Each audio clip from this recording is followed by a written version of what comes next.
Good evening and welcome. I am your caster for this evening, Lime Bus. And today we do have councils duking it out on the battlefield as we have Council of Mages versus Council of War. Very interested to see who will win this one. We do see that someone does predict a council will win the match, and I'm assuming they will. I hope you're doing well this evening, Lich Queen.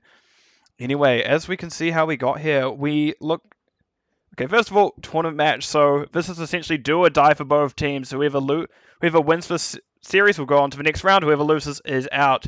And we can see that Council of Mages is the number 2 ranked team in this situation, while Council of War was 7th.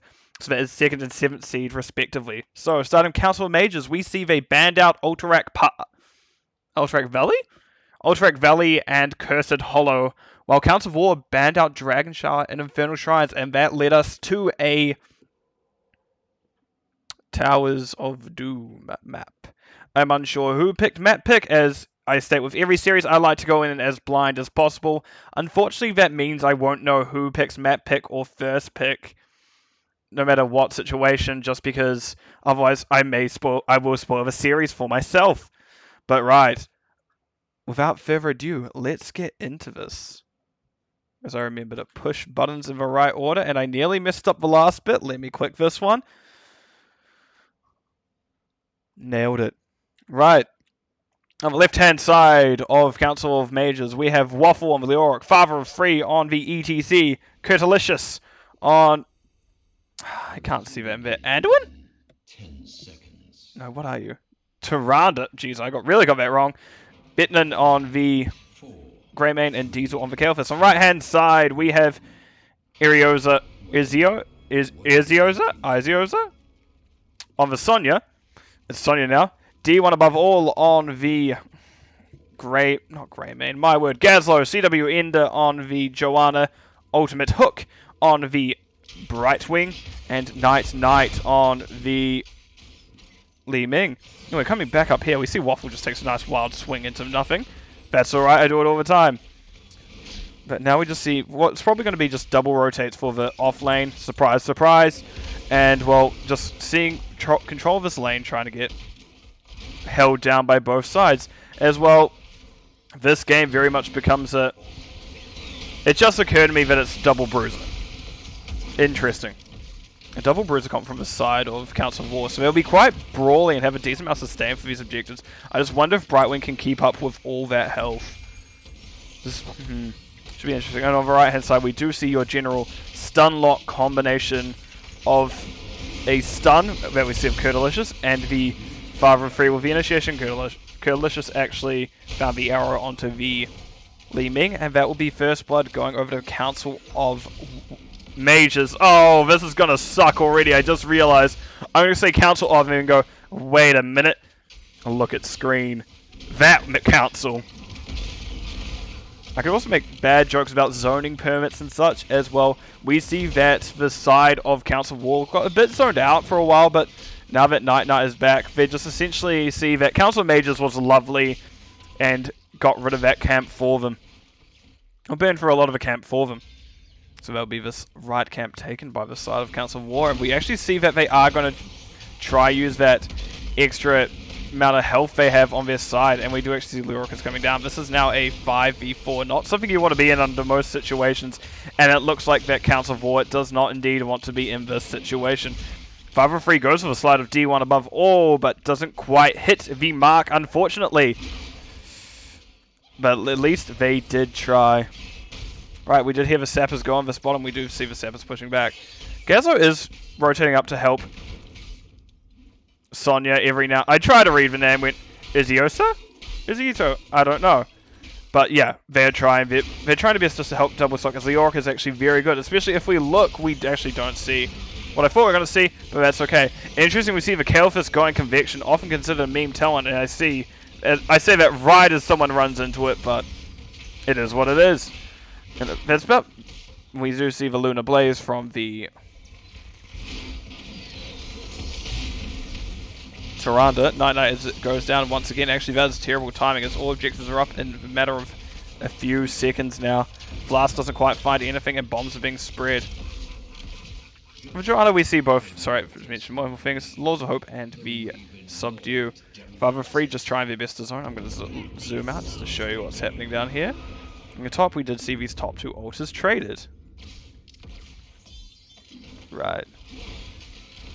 I'm going to zoom back in for this as we see this top tower of the bottom fort going down very quickly, actually. Joanna just stepping up to get a stun, but Joanna doesn't have amazing lockdown or exactly stun potential until level 10 when we see her ults coming through.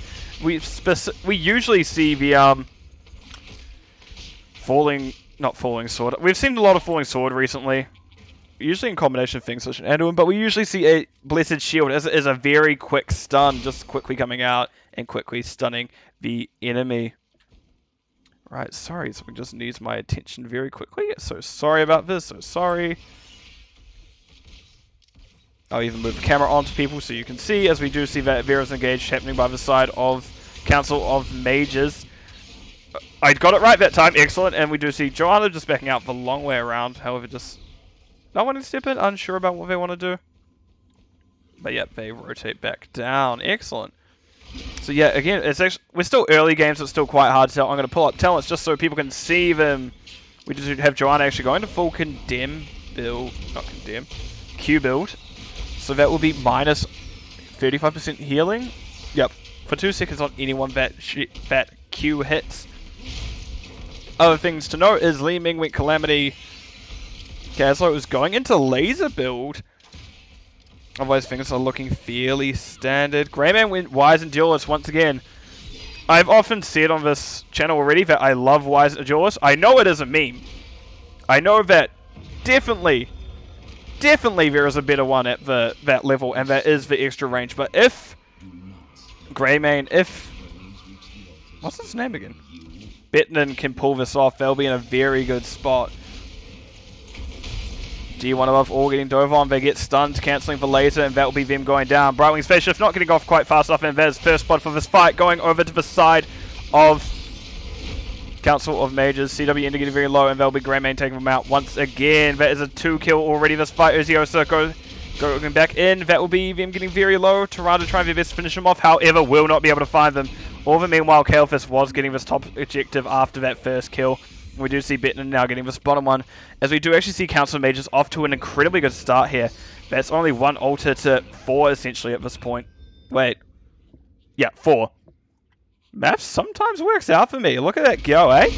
And we do see that now there's almost a whole level experience of difference over to the side of Council Mages, so we should be seeing those 10s rolling in, and I'll preemptively push this button so we can see what they're picking up. We do see Pyroblast picked up by the Kalephis, Mosh Pit picked up by ETC, Go for Throat by Greymane, Shadowstalk by Tyrande, and the Entomb by Leoric, the ever-present Entomb. And now that we do see these 10s through, we do see that... Oh, that's a very unfortunate Mosh just not quite connecting. Father Free may be missing for that for the next fight now. You hate to see it, you hate to see it. CW Ender stepping up, but again, once again to note that 10s aren't quite through for the side of Council of War. They'll come for any second now, but there they are. Right, we do see a Graver Bomb picked up. Blessed Shield. Oh, I actually see the combo now. Sonya going Leap. Li Ming Repulsion seems a bit anti-synergistic with this, but then again, if Li Ming is good enough, they could bop them back into the Graver Bomb there. So yeah, it should be interesting. But yeah, this team fight is now very scary with their combo potential. Yeah, and as expected, ETC won't actually have the Mosh Pit back for another 70 seconds. Not quite the 20 seconds that the Ultra needs. D1 of all trying to keep themselves alive, run straight through the Flame Strike, that Conviction. Is able to get a double stun. We don't see the follow-up, however, as Sonya isn't there yet. CW Ender is the only one caught in that Entomb, and however, it just doesn't seem to be going down. Excellent slide by Father Free. Leap goes down. We do see Li Ming traded out for the Greymane.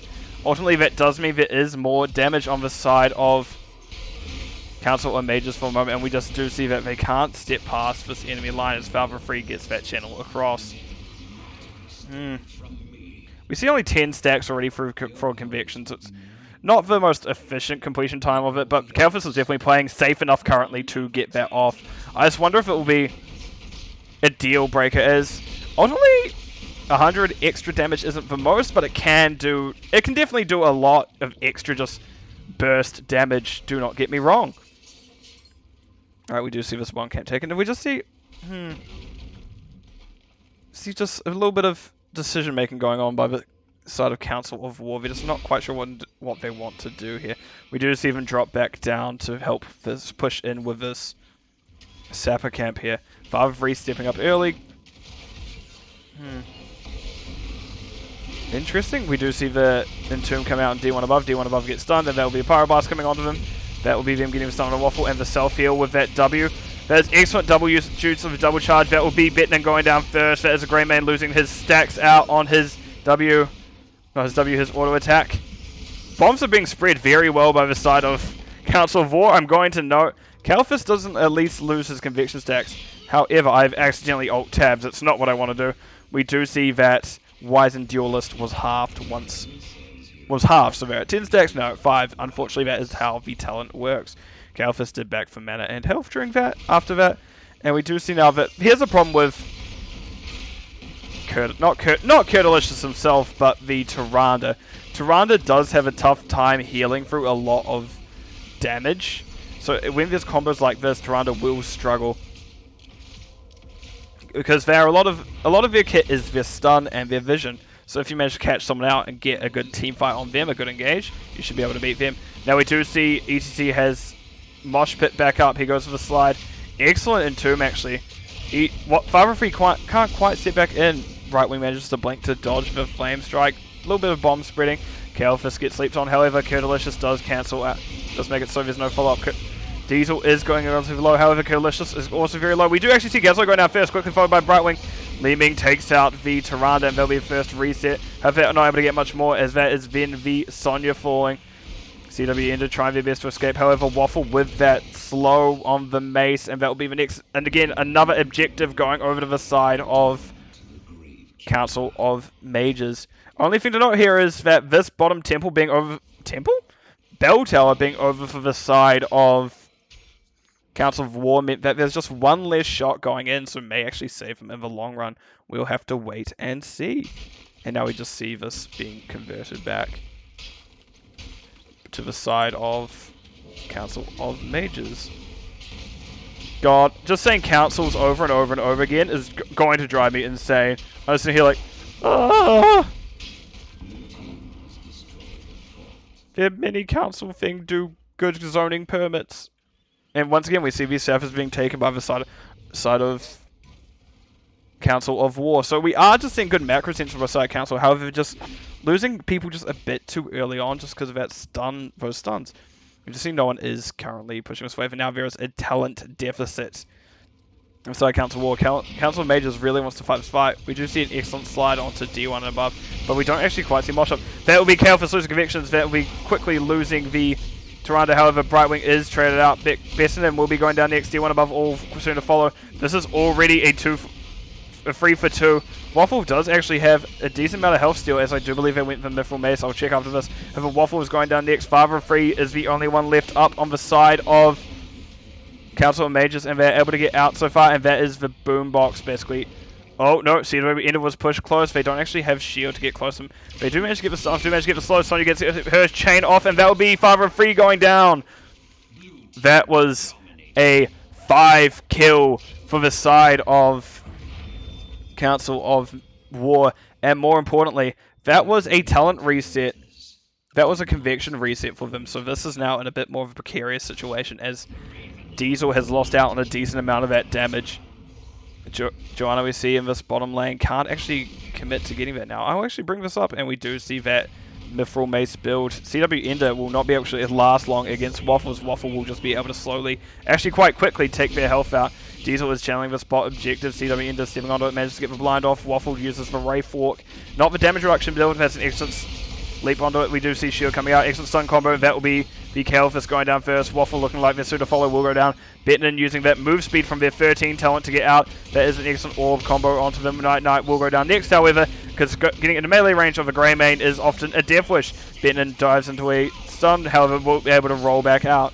We do see the objectives over to the side of Council of War. However, we just keep fighting here. CW Ender getting very low. Delicious trying to get that kill. We see Mosh Pit coming out onto the Sonya and the Brightwing. However, it doesn't quite do enough to kill anyone. Excellent side for the Joanna. However, Joanna's condemned, still hits Father Free. But Father Free is able to get out thank you to that W and that boom box. That was a lot of fighting. I used a lot of words in a very short amount of time. Did you ever remember those old things about different people use different amount of words? I swear I used half my daily word limit in just that one fight alone. It felt like non-stop fight for a better part of a minute and a half. That's impressive. Anyway, we do see the siege camp being pushed onto now by the side of Council of War, and Greymane not quite up yet, so it would be a bit risky for Council of Mages to step back into this at the current point in time. So yeah, we see them just play passive and not going in. Thing to note, Leoric is double soaking during all of this, so it is keeping the talent, the level advantage over to the side of Council of Mages. However, we do see that the macro advantage is still slightly going over to the side of Council of War in the sense of camps. And Kael'thas just helped clear that camp very quickly. Albeit his team was there, Kael'thas did a lot of work as we see him on. Okay, so double living bomb at 13, 16, so it should be interesting to see where that goes for that 20 talent, whether it be the Flame Strike Flamethrower or the Infinite Bombs. Good double stun by Delicious. Bit of a mistake in positioning for these two to be hugging each other, but... So what will happen here? We are likely to see a team fight happen first. No ultimate hook going out onto the thing. Ooh, that'll be a Gravo going on to Father Free, and that will be the Sonya going down. Did use Leap to try and get out by the looks of it. However, it was a bit of a mistake. And these interrupts coming through back here keeps a lot out. Joe gets stunned combo, and that will be Joanna falling next. So it is now 2 down. Ultimate Hook was able to blink out of danger. However, that is a Greymane diving onto the back line, and that will be that objective phase over. And this looks like it'll be first 3 shots going through the side of Council of Mages. And it looks like a boss call with how Father Free's positioning. Yep. Greymane excellent for burning into it. Diesel not Diesel, I should say. I just keep reading Diesel. Kael'thas actually pretty good for burning through bosses, but not for a little bit of like bursts. He doesn't have much in terms of auto attack, but the constant placing of bombs and the flame strikes can be quite helpful over time. And that will be Waffle completing that Mithril Maze quest. If you don't know, that means they have a 50% extra attack speed on their Mithril Maze now, on their auto attacks now, which have lifesteal for percent damage, which is nothing to sneeze at, especially into a triple frontline comp of, well, Council of War. Well, let's actually look at the stats real quick, because I have nothing else going on really except buildings being taken. We do see that Greymane currently is in the lead of damage, and actually we do see that the Leoric is ahead of the... We're getting very aggressive pings on where the Sonya is, and I don't know by who. And Night Knight was hit by the... Maybe? Ooh, Urzioza just backs out ever so slightly. But yeah, as I was saying, that extra percent damage from the Leoric does actually add up a lot, as we did see them kind of in this late game start to catch up in terms of damage and overpass the Kael'thas. On the right hand side, we just see that damage isn't being quite kept up by, like, yeah, sure, Li Ming is trying their best. I'm currently on 44k, but they're not just quite matching the tempo that Council of Mages is able to set. Like, sure, yes, we do see that they are winning the team fights more. They have won some big team fights, Council of War, but Council of Mages just seem to be just a bit further ahead in terms of their getting the picks fast, just because of their blow-up potential with that Go for Greymane. Speaking of Go for Greymane, we see that they did not pick up the ult upgrade, but they picked up Hunter's Blunderblast, which is the splash damage. Gotta remember keybinds. What is my buttons? There we go. We do see an easy 4 shots going into the side of Council of War. That is an excellent entomb, and that will be Gazlo going down first. That is the slide value, the tour bus from ETC, as they managed to find the Brightwing off that. Greymane will go down next, once again resetting that Wise and Duelist from 16 to 8. And that will be a Joanna soon to follow. Anyway, last things we do see that Flamethrower from that Q build We see Ice Blade arrows from the Tyrande talent I've been really digging recently. That extra attack speed means more healing and actually damage reduction. And we see that Buried Alive from Leoric. On the right hand side, we do see Blessed Shield from Joanna. Ignore Pain from... Did you really use a Ven? Why do you have 60? Oh no, it's 60 physical armor. That's from the Tough as Nails. Ignore Pain from the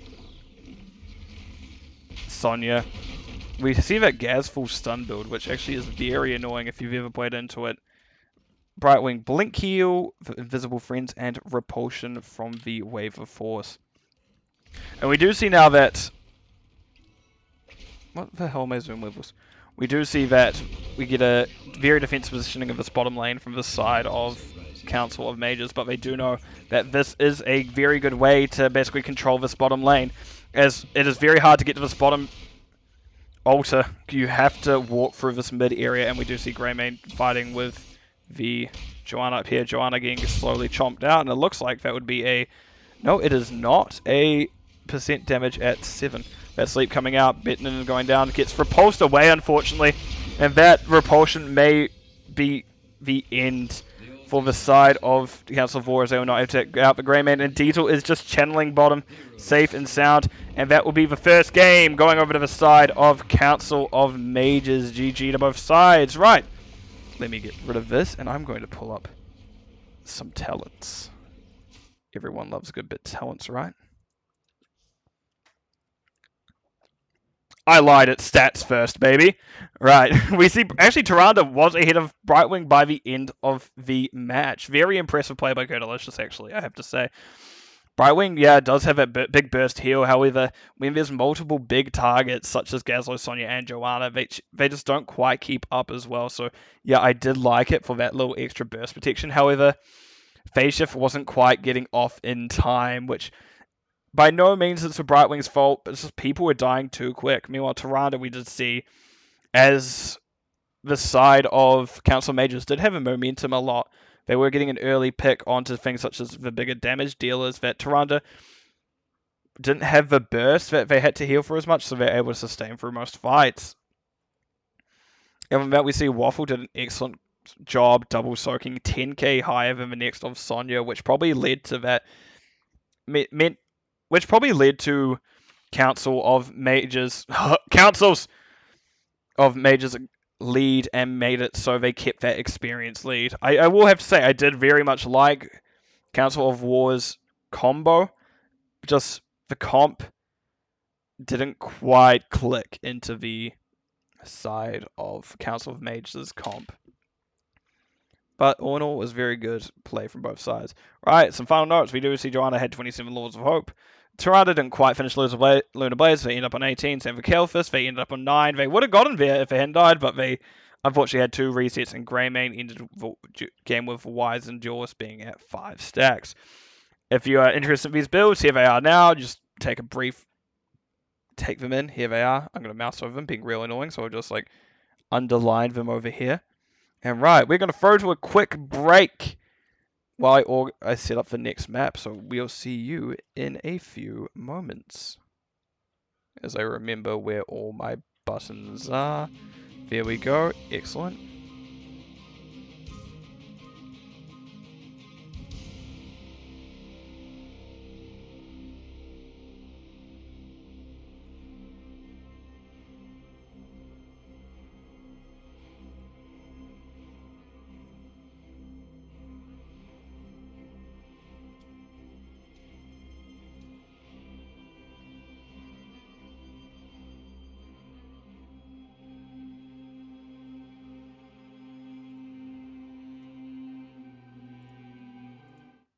And we are back. We did see that Council of Mages did take that first map. We see the second map is Battlefield of Eternity. And there it is. Battlefield of Eternity has been called by Ilarion? I don't know who, but right. Let's head on over there. As I remember where all my buttons are, let's do this, and let's do a nice little swipe like this. We do see the good luck having fun coming out from Waffle. Speaking of Waffle, they are on the Rexar for this map. For the side of Council of Mages, and also of Council of Mages 5 and 3 back on ETC. Diesel on the can't remember this hero. No. Yeah, Alarak. Yes. Kurtalicious on the Tyrande once again. Bettinen on the Jimmy Raynor. And that'll be it for right-hand side. Left-hand side, very suitable names. On right-hand side, we have D1 above all on the Decade. Ultimate Hook on Greymane. Night on the Li Ming. And CW Ender on the... I would nearly say Ground Fellstard. It's Muradin. The dwarf from ground was Muradin. Father of 3, very aggressive positioning. Did take a tower shot or so. CW Ender, however, getting tossed around by the enemy team. However, nothing was found. That actually, with this comp we see on the left-hand side of Council Mages, they can actually get a very early lead with things such as the Alarak pull, the ETC slide. And we do see once again that stun hitting for CW Ender. CW Ender does manage to jump out of danger, and they're actually getting abused quite a bit this game. I'm going to bring up some talents while we do see this mid skirmishing out top. However, we see that is staying relatively same. Okay, we see that overwhelming power at 1 on the Alarak. This is something I just like to point out is Alarak, it's not something... You don't see this picked up too often. A lot of high tier play, you do see the... I'd like to say pull talent at 1, but however this has become very popular as that extra heal can be a lifesaver in many situations. We do see Luna plays once again from the Tyrande. 5-3 once again actually coming down, positioning aggressively here. I'm just going to briefly see what's happening. Greymane is coming top. Okay, it looks like they're doing the Greymane steal the camp thing. Night did have to back. CW Ender does get scouted by the Owl, and D1 above all backing out as well. Other things to note is actually Muradin went for Dwarf Block. Okay. I've seen this picked up more as... The old pick used to be the Hammer at 1, Bolt of the Storm, Storm Bolt, Bolt, Storm Bolt.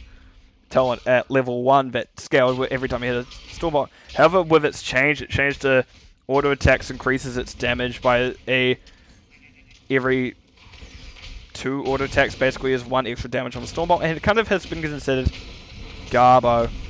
But the other things to note here is actually Exterminator Raynor did go into Behemoth Armor. Exterminator very much the meta on this map. I've messed up my camera because I had to itch my nose. I'm so sorry, everyone. We do see Ruby by Decade. Very good if it starts clumping a bit, especially with pulls and such. It could very much help CW Ender with the amount of large damage they are taking. CW Ender getting a stun off onto Bettinen, but have not been doing much. Diesel doesn't quite hit the pull. We do see that show of force. Now this one is definitely the talent used more. Cause I'm just going to explain Alarak a little bit for people who don't know as much. Because I sure as shit used to not know much about... Am I supposed to say that? I don't know. I don't used to know as much about Alarak back in the day, but now I play him a bit more. I like playing a lot of heroes. I very much like variety in the game I play. So I've learned a lot about each of these different heroes. We do see a lot of damage coming out. Excellent stun by 5-3. Excellent follow-up by the Tyrande. However, we do not see the damage going up as Raynor, who has a lot of their sustained damage, is just not with him. Yes, Diesel does have a decent amount of burst with this Alarak. However, just doesn't have the means to kind of do much in terms of sustain. And even their race would be fantastic. So I will actually give this first. With how these comps are, it should be very much the right-hand side winning the first one. However, we do see it being relatively close. It's actually, this is a good Tyrande map for the reasons of the Immortals, and we do actually see that it barely went over to the side of Council of War, even though Council Mages did have the head start with that Raynor being there far earlier than everyone else. Right. Looks like we're getting a orb building me. A little bit of spice. Okay, I like it. Anyway, let's just close that while this Immortal, the Immortal of Belith, flies down. I believe it's called Belith. Or they just call it Immortal here. That's fine, that's fine. Didn't even want to know anyway, game. That's fine. Okay, I'm just going to have to pray something dies soon. Because I've just got that now in the corner. We see actually, in terms of dying soon, Belith is eating a lot of damage as they do actually manage to take it down the front gate. Muradin does get slid on, no longer has their jump to get out, so he'll choose to back out slowly. If that was a front gate from just one Immortal, that's a very good first Immortal phase for the side of Council of War. Speaking of war, let's see what talents they chose to commit more blood. Here is the standard one that you see on Greymane quite a bit, actually. Quicksilver Bullets. It means they are able to attack from a longer range, which in Greymane's case, if I do this and then this, we see is now a 6.5, went from a 5.5 to a 6.6. CW Ender gets a jump, and that is actually a heavy impact, keeping Diesel slow and keeping Diesel bitten. So Fire Free also get hit by that follow-up route. Right on, it has an 80% slower. We do see Canline's Cube from Decade, Battle Rage from Sonya, and that is Zay's Revenge from the Li Ming. So we are indeed seeing an orb build Li Ming. Albeit, this is probably one of the best maps for on the right hand side. We do see, okay, Equipedal. So interesting talent for a main tank ETC, but I won't judge it until I see how it works out. But yeah, probably not too much to note here, really. Yeah, I like this talent. This talent I pick most. Waffle moving up onto the Sonya. Sonya gets some chain on them. Ultimate Hook does get a dive onto the Waffle. However, Misha keeps him alive. Reno now that we know that... Now the Council of Mages know that there is a Grey Main up with them up top. That means they know that they now have a man advantage down here, and we see Deckard unfortunately stepped up a bit too much. Mirrodin gets to jump off in the back line. That would be the Deckard going down first, and that is now some more sadism for the Alarak. If you don't know how Alarak sadism works, yeah, it just works. No, basically it gets extra sadism for a kill, extra gives quite a few things. This gives a extra bit of sadism for a full combo, which is your pull, your Q, and your E. Wait, your pull, your blade, and your lightning in whatever order, as long as it's within 3 seconds. So 105 is it's just a little bit up there, and we do 60. Okay, hit emotion. Interesting.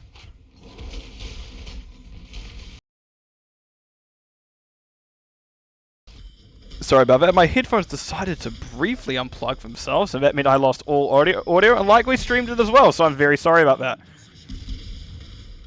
Don't question how I've set up my audio channels. We did see that the halftime show does go over to the side of Council of War. We do actually see 10s coming through first for the Council of Mages. We see once again that Mosh Pit, Counter-Strike by the Alarak, Shadowstalk by the Tyrande. Yeah, that's the name of the hero. Oh, it looks like there was a pause as there were some connection issues. I don't know by who, but all I know is that is the Council of Mages side.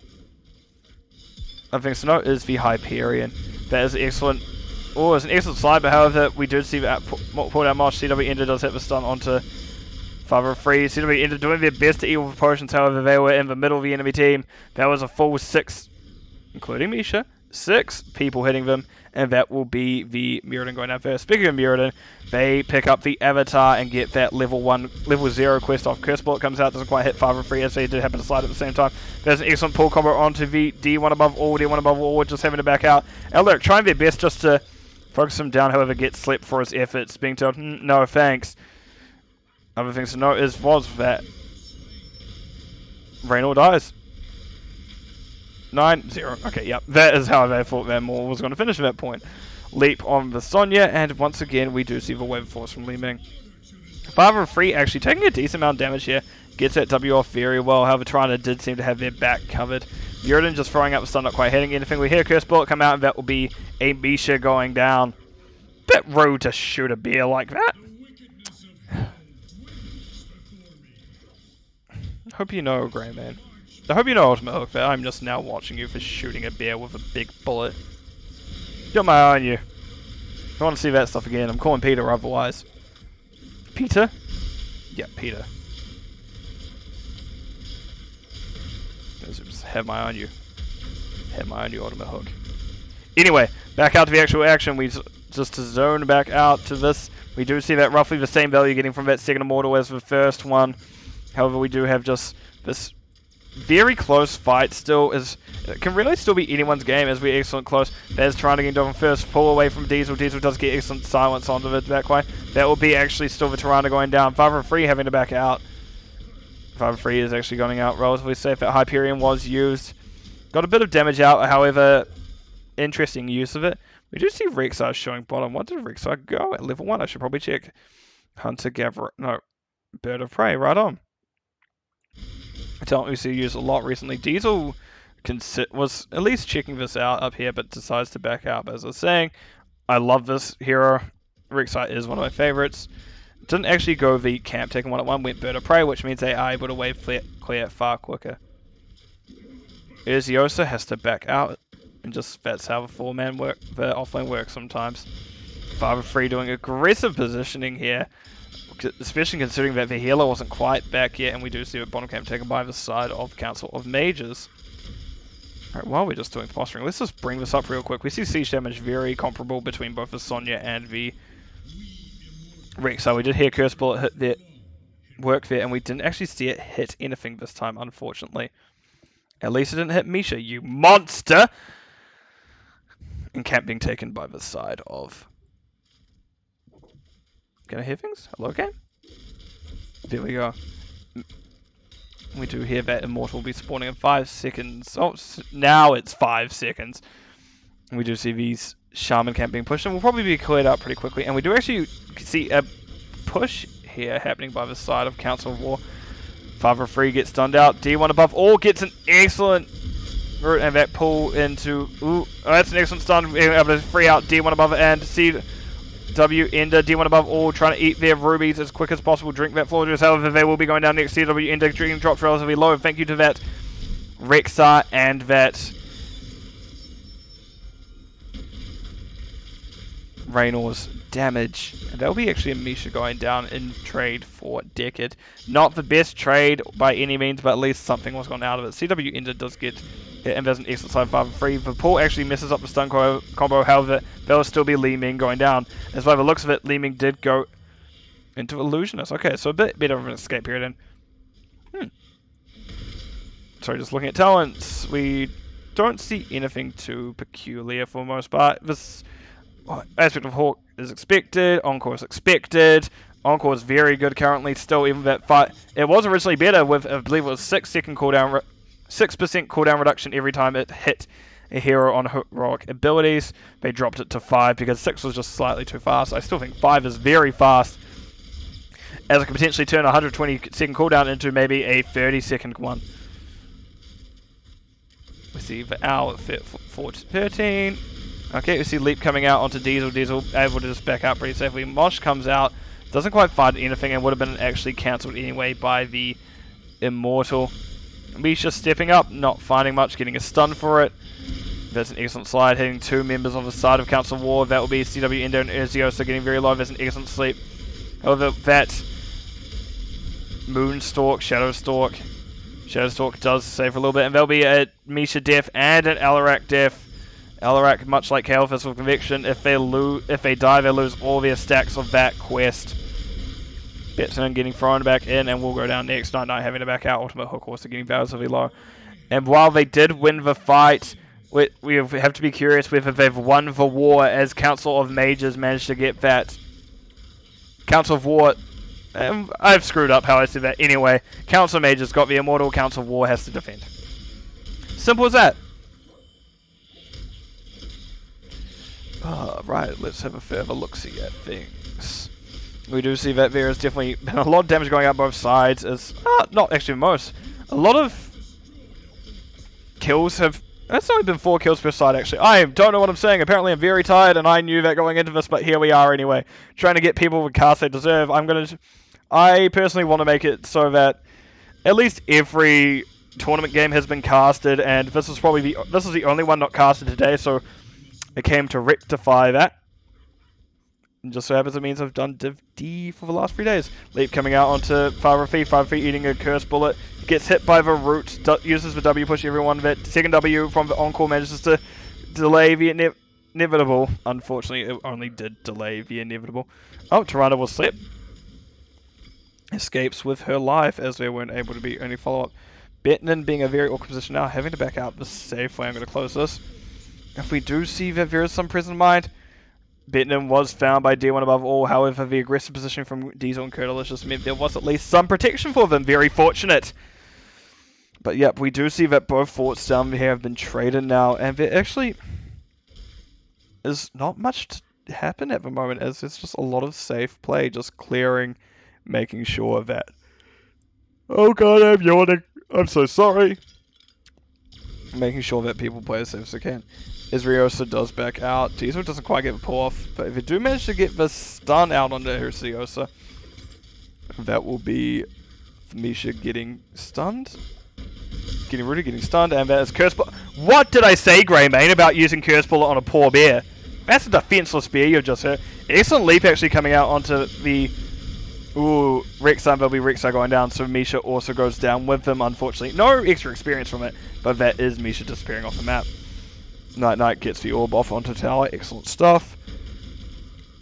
We see 16s through both sides. I didn't realize that 16s had come through for the side of Council War first. It'll be Elrac going down once again. Father Free having it back out. Does use that encore to push the enemy away. But that is Mosh back up once again. It's one thing to note. We do see that heavy impact dwarf launch onto Benton, and Benton will go down next. And that is what we like to call a disaster. See, the Ender does back out that top, and we do see now that race shall commence once again. I would like to see an aggressive play by the side of Council of War here. And actually, we do see that D1 above all does throw a pot onto that objective. We do see a warning coming out, likely from the allies. D1 above all just working around, but however, there's not much to really push on here with. If you still had Mirrodin up, maybe, but they've kind of burnt down that timer, those respawns coming through. So now coming here would be what I'd call a bad idea. However, I did like that Bruce Camp was picked up by the side of Council Mages through this, as meaning things are even up much more now. Now, this is a very... you don't have to be too aggressive to push into these Immortals now. You can play very safe. Father Free doesn't actually quite hit anyone. Splits the difference. Diesel wasn't quite hit throughout that counter-strike. That's an excellent stun by the ETC. ETC just getting peppered down slowly, but surely D1 above all does look extremely alive. And that is the ETC going down. Maybe it is that Council of War has finally figured out how this ETC works, this Father of Free's ETC works. CW Ender actually eating a lot of damage here, does manage to dodge the Tyrande stun, and that will be another Immortal going over the side of Council of War. So they have hit the first and the fourth one now, with the second and third going over to the side of Council of Mages. Sonya going back to defend this wave. Looks like actually most of the members are, just to quickly clear this out, and that will be the Shaman going down first. And Belif is just taking their time, gaining their health, and now flying down. Woo!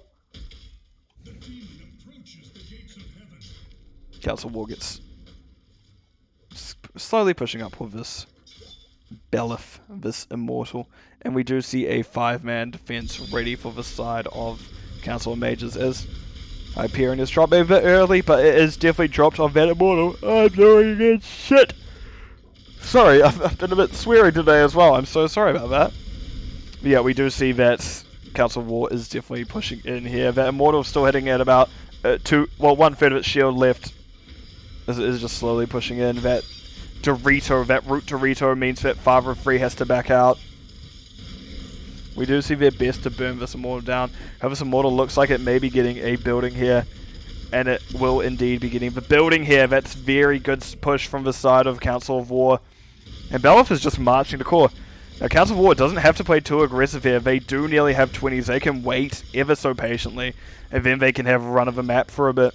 It looks like that is the plan. Belif didn't even quite get shields, but definitely did damage to that keep. You know, I don't know what the announcer says on this map. I heard something see the end of it, so I still don't know what it says. Congratulations to me. Right, we do see Storm Talents coming through the side of Council of War. We see Mirrodin pick up the Rewind. Perfect gems from the Decade. Hunter's Blunderbuss from Greymane. Ignore Pain from the Sonya once again. And Li Ming has decided to go Tell Rash's Elements, so extra damage on each new ability used. Good stun by Vamisha.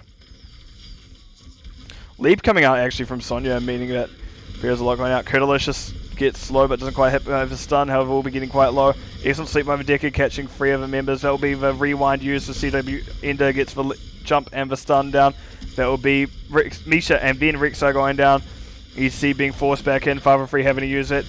Speaker to try to get out, but however will also go down to that. And we did hear a lot of those resets happening for Li Ming. Diesel tries to get pull combo off, doesn't quite get anything for it. He actually nearly gets Urziosa. Urziosa stepping back in, not advised, and they decide to change their mind, which I believe is what I would call the correct thing to do. Sorry, I'm just clicking up some chords.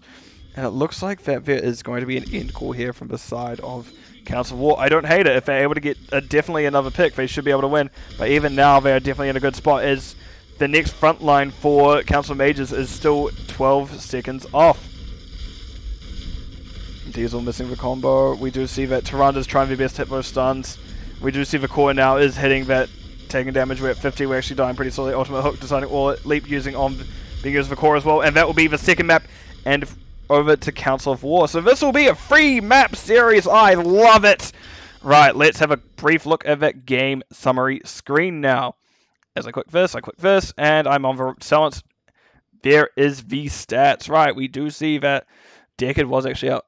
That D1 above all was actually able to heal out Curdelicious this time, being at 74k, with that Decade and Tyrande being only at 60. That would very likely be the effect of those big healing pots for super healing potions. I believe so. Anyway, just looking at the rest of the comp, we did see that. I did say at some point that the race will favor Council of War, and we did see that happen both in the very first and the last Immortal of that game, just it being one out. Do not get me wrong, I did like the comp. The Alarak definitely was an interesting pick. I'm just wondering whether it was an appropriate pick for this map, as we just did see that even during the race phases, it did fall off a little bit. Other than that, there was excellent combo potential from the ETC, the Alarak, the Tyrande, getting that stun combo off as well as for Misha being the mix. However, it kind of fell under how the last game fell with that triple melee didn't quite match the expectations of the more standard burst mage, consistent auto attack damage, sustained auto attack damage comp that we have seen pretty standardly across most of Heroes of the Storm life cycle. Right, anyway, just for one more thing, we do see that it's not really the most complicated offlane map. I always like to point out complicated offlane, but Leap did get a bit more value of it. Leap on Sonya got a bit more value on Boris Rexar. Right, speaking of those talents, let's just show the talents that we have here. If anyone's interested in them, if this is what they are, you can try these builds out yourself. But right, for now, I'm going to cut to a quick break. I'll put it back on this map view, click this button, and I will put some music on and put myself on pause, and I'll see you when I set up the next map.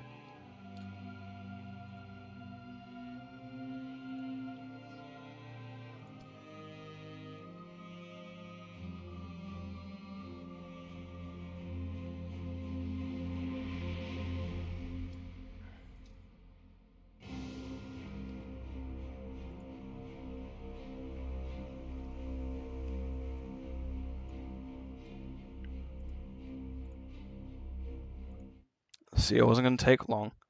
And right, I'm actually going to quickly, hopefully, flip it over in time as I'm going to click this. No, I haven't done it in time. I'm not going to be able to show it. Oh no! No, the Beetle's dead! Oh dear. For anyone who casts in the future, I would like to point out that if you do have, like, going for replays, there is a scarab that spawns just here. No one knows why. It's just here at the beginning of the map and just gets shot down by this tower.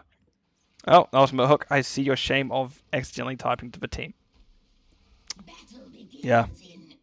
Caught on live stream. So, oh, they may just be doing it now on purpose. I don't know. Anyway, quick introduction to the team for last game's winner of Council War. We have Ultimate Hook on that. Greymane Knight on the Jaina, D1 above all on the Decade, and CW Ender on Blaze. And in the bottom lane we see Iziosa on the Leoric. That's because we see Waffle on the Sonya this time, Diesel on that, Ghoul Daniel, Bettinen on the, I nearly said Muradin, Fellstad. Joanna is being played by Father of Free, and Curdelicious is back on that Tyrande once again. I wonder why there is such an apprehension for Council of War to ban out this Tyrande. I think they just beat it. They did actually just beat it last game, so it should be interesting to see where it goes. Actually, I'm wondering how good it is with this Joanna. It is an extra stun, sure, but Joanna doesn't have the best setup for it necessarily with other heroes of like the ETC and the something a bit more standard in terms of a block comp, such as Varian. You have Definitive. They did their button. This is where they do it. While Joanna's a bit more, I'm going to push my button, and hopefully someone doesn't go very wonky within this Condemn. But right, as I'm just going to say, this map we do have a little bit of emphasis on macro, as we do see the double rotations through this mid-top area. Excellent double stun by CW Ender, just backing out very quick. And I will always point out, off lane. doing offlane things, just kind of vibing. Ericiosa looks like they've not been missing me. I've been hitting too many of his hands as they're getting relatively low. This positioning is not where you actually want to be, into at least where a Sonya's playing. You do not ever want to be standing in your wave. If Sonya is spinning on you and the wave, she'll be healing just slightly too much. There's an excellent spear by Waffled, but doesn't quite take Ericiosa down. But yeah, positioning against Sonya, very important. Right, looking back at this mid area, they do be clearing waves. That's an excellent pull by 5-3. We don't see the stun quite falling off, but we do actually see a double stun hitting CW Ender and D1 above all. I should really just start playing character names. Night, thinking about halving, does get a bit more abilities out. Diesel getting really low and having to also, not really low, but below half health, having to back out as they not quite have that W back up. Right. I should really mention talents at this point, but again, there's just a lot of skirmishing coming off. We do see CW Ender low as well as one more hook being that corruption on them. Okay, just to talk about the questing talents, we see Lords of Hopes at 1, as well as that Lunar Blades, once again, Echo of the Elements on Gul'Daniel, and actually Gathering Storm on the Falstad. Okay, so we've got a very heavy, like, spell-based team, a magic damage team. I think I would have liked to see the auto attack build, but that's just a bit nitpicky, that's just me. Each of their own. I know this actually Gathering Storm can do a lot now. Right hand side, we do only see 2 quests as well, of New Habits and the Fingers of Frost. Yeah, Fingers of Frost. And level 4, we do see the Subdue coming in. So this is looking to be more the older build of that Q build on Night from Jaina, which has reasonable poke, but not quite as bursty as for other recent builds, with such as the not Cone of Cold. Well, Cone of Cold's the base ability, but that E build with Ice Flows at 7. Or we have that auto attack more PvE style build with the Blizzard. Diesel and George is kind of awkwardly shuffling past each other. Because Yosa taking a decent amount of damage. Is actually starting to win out against Waffle now. Diesel not respecting the offlane 1v1 and just kind of being a bit of a hassle to Ericiosa. Ericiosa getting that hand onto Waffle, Waffle not going down. And actually I clipped over here just in time to see Benton using their role into the enemy team to take out that Grey Man, what appeared to be auto attacks and lightning. And those 2 gems by 5-3 will be... Nope, he gets interrupted. Curtalicious, however, still getting off. Cancels a bit too early and they've realized their mistake. Good charge by CW Ender as there's not actually too much happening. A lot of buttons being pushed, no one going down, but definitely health being lost by this side of Council of War. The thing about Deckard to note is that they're not the best healer early game. They peak a lot during the mid. But yeah, actually Ruby does fix a little bit of their early game healing, but you don't get the biggest team fights at that point. Should be interesting to see how this Web Weaver phase is held. As between Ultimate Hook and Night, that is actually a lot of PvE quests. CW Ender being forced back in by the Joanna's condemned, but however they will not be going down at this point in time. We see that Weaver is just slowly going. Leoric did pop up for a little bit, but decides to go back down bottom. Ultimate Hook diving in on that Web Weaver and just rotating up slowly. Gets a roll off, decides to start shooting it. We did see front gate going down here, which is good for Council of Mages, does open up. This well goes down very good actually, D1 above. All having to back out on that Deckard. CW Ender also getting in a bit of danger of themselves. Looks like Deckard was considering picking up getting those potions, but we see Ultimate Hook doing it instead. CW Ender also doing so. Bottom lane still happening. Just always going to point out, bottom lane, bottom lane, bottom lane, bottom lane. Yeah, bottom lane. It's an off lane. Oh god. Whatever shall we miss? Excellent route there, but well, a lot of just damage coming out. Minions, not maybe excellent route, but sufficient route. Waffle hitting this, missing the spear. Whoops. Sorry about just airing out your shame there, Waffle. We do see root hitting the Diesel, however, we don't see a commitment yet from CW Ender, but it's because damage isn't there for the side of Council of War as they were doing the spell armor camp. And now we see a turn in finally happening. Night trying their best. 5-3 does get zoned out by CW Ender, good body block, and that will be the second objective going over the side of Council of War. And this time, Council of War does actually have a camp to push with him, so should be interesting to see how this goes for the side of Council of Mages.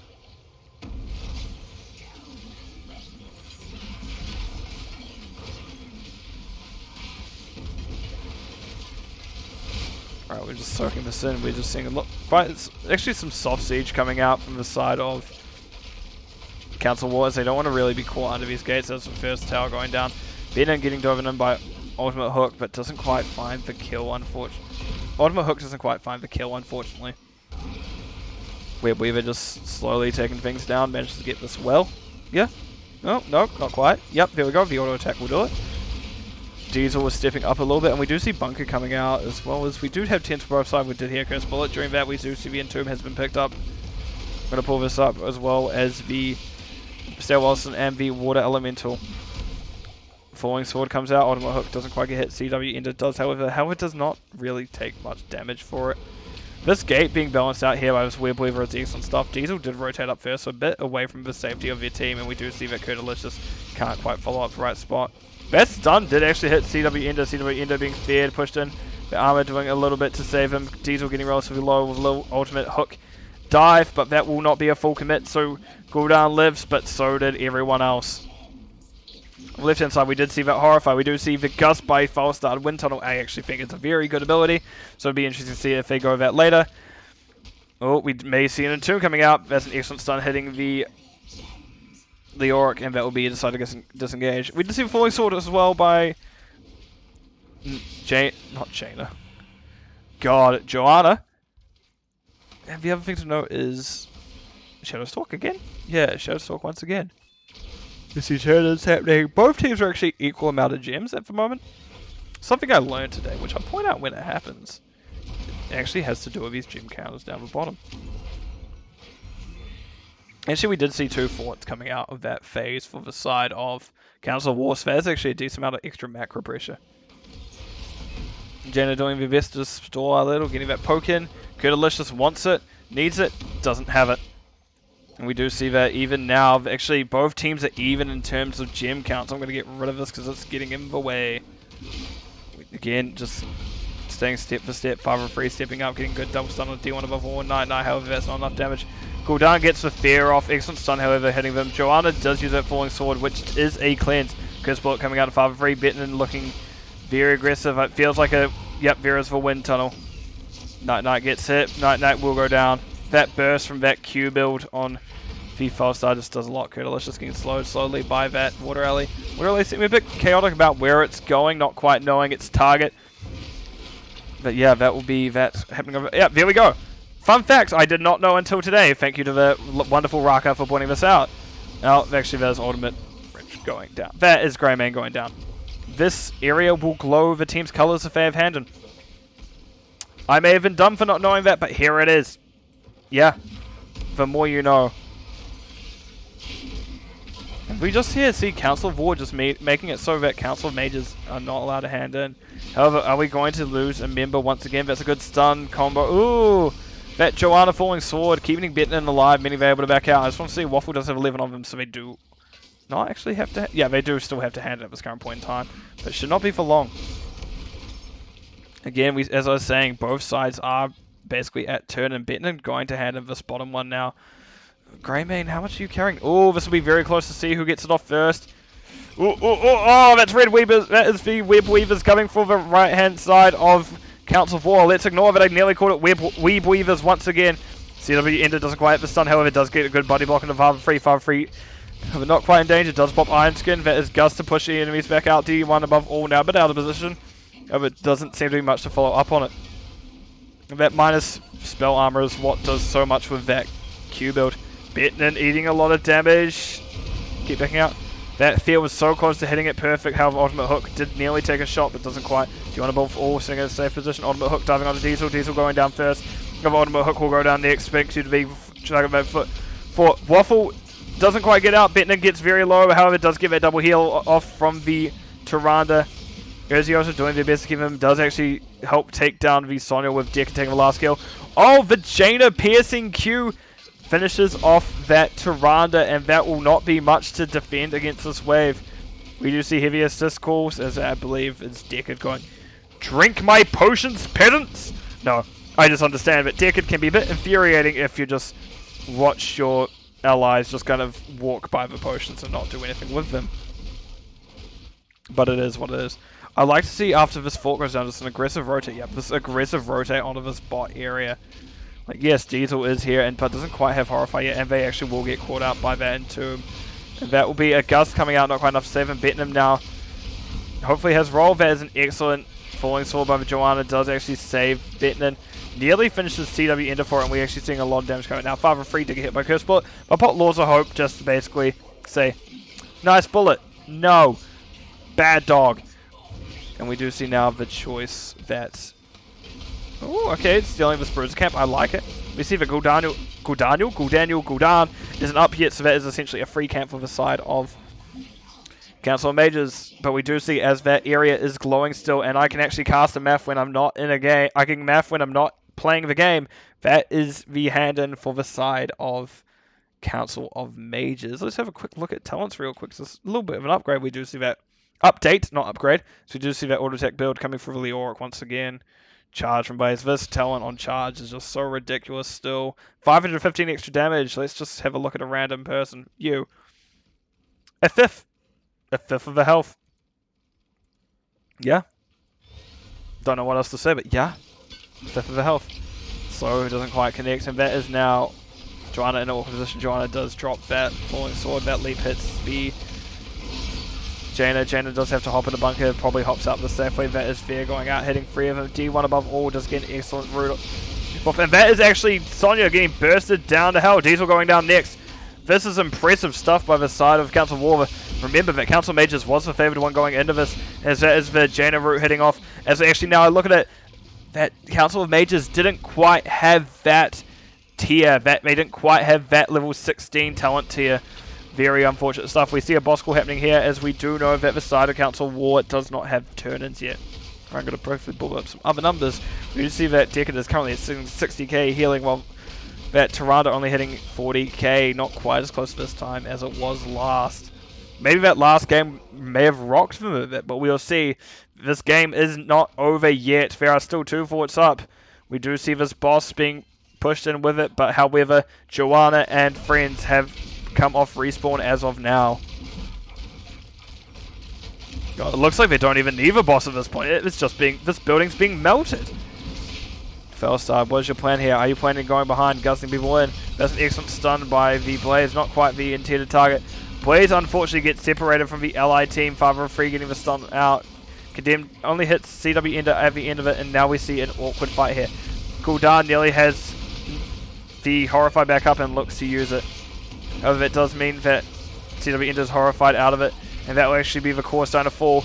Ultimate Hook goes on the Curtalicious. Curtalicious goes down. That's excellent sleep, hitting 3 of the members of the Council of Mages. However, this core is going down. It looks like that Greymane's committing to it. No, that is, yeah, that's Greymane committing to it with the boss. That will be the core falling, and that will be Council of War actually beating out Council of Mages. Not something I expected to happen today, but it indeed did. GG to both sides, and that is a good game and series. Going over to Council of War, our Seed 7 team. Whew, right. Let's throw it over to the summary screen, as I remember to pick the right one. That's wrong. Yeah, there we go. Yep, got it right. Let's go, eh? Right, that was a very good Tomb of the Spider Queen map, as we did see Council of War actually close it out at the end. It is a bit of an upset, actually, as I did say going into this, and I will reiterate once again, Council Mages was Seed 2, Council War Seed 7. So ultimately, at the end of the day, GG to the side of both Council War and Council Mages. Council Mages, unfortunately, their run ends here, but they can definitely hold their heads high. It was an excellent 3-map series. They did have very high moments from that first map, the second map, the third map. But however, in the end, Council of War shone brightly today. And that will be Council of War being the new head of the play yard, the new head. I don't know. There's probably some council joke to make here, but I'm not very good at jokes. Not the funniest person. Sometimes it can be funny, but not most of the time. But we did see just it was end up favoring the side of Council of War. In terms of comps, both pretty comparable again. Once again, going back to that the usual double ranged, 1 off lane, 1 tank, 1 heal. Didn't hate it. So it's like a bit more standard hots. Both teams actually had very good clear. Both teams were keeping up with each other in terms of rotation. However, the thing to note is that Blaze did have a pretty good engage, where the best engage that we saw was Sonya's leap. As well as, I guess, Pseudo go down sphere, but Joanna did go that falling sword, which definitely saved people a few amount of times, but I wonder if it would have been different if they did go that shield. Yeah. But right here are the stats. So if you look at it, Decker to beat up Tyrande and Tyrande not quite beating up, keeping up that time. Velstar did an excellent amount of damage. We did see that burst from the Q build coming in quite well at times. However, just in the end, Jaina has excellent burst late game, and we did see it just pay off as well as that Greymane. It's actually, in terms of games, quite a low hero damage, low kill game, as we did see a lot of stock being taken into that wave clear macro sense. But in the end, we did see that the side of Council Ward did take it out. As I'm just going to throw out talents. Anyone's interested in any of these builds, here they are. Not much to say about them. They are definitely builds. I don't play enough of some of these heroes to really comment. I don't know how Sonya taking block here is definitely a good defensive talent. I don't know what really it was stopping the Greymane, but Greymane shoots very fast anyway, so questionable. But yeah, like as I said, these are all players who should hold their heads high after these series, and I'll throw it over to the map view as I click this button here. I've realized I forgot to click a button over. No, I haven't. Game. Behave. It's lost. Oh, there we go. It finally popped up for winner there. So, as Lich Queen said at the beginning of the stream, there was indeed a winner. A council did win the match, however, it's Council of War. Right, I'd like to thank anyone for watching this series, whether it be during the cast or at a later date. I'd like to wish everyone a good morning, good afternoon, good evening, and depending you are, and I will see you all in the Nexus. Goodbye.